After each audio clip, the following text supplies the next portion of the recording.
اللہ کے نیک بندے عباد الرحمان وہ ہیں جب ان سے جاہل الجھتے ہیں وہ کہتے ہیں بھائی سلام. یعنی فرض کیجئے کسی نے آپ سے بات شروع کی،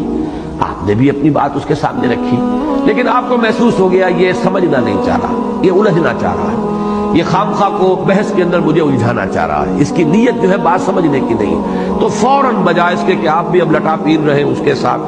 اور جیسے اس کا پارا چڑھے آپ کا بھی پارا چڑھنا شروع ہو جائے، تو اس کا حاصل کچھ نہیں، نقصان ہے،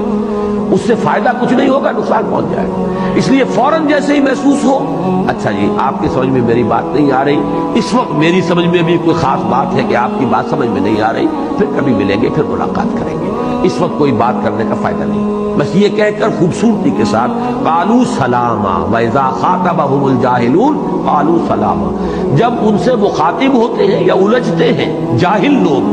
جاہل عربی میں کہتے ہی اصل میں ان پڑھ کو نہیں جاہل کہتے ہیں، عالم کے مقابلے کا لفظ جاہل نہیں ہے عربی میں، جاہل کہتے ہیں جذباتی آدمی، مشتعل مزاج آدمی،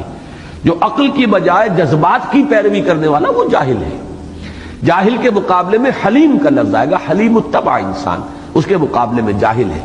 عالم کے مقابلے میں جاہل نہیں ہے، عالم کے مقابلے میں امی کا لفظ لائیں گے، ان پڑھ کا لفظ لائیں گے، یہ دوسری بات ہے بالکل. تو یہ فرق ہے، ذہن میں رکھیے.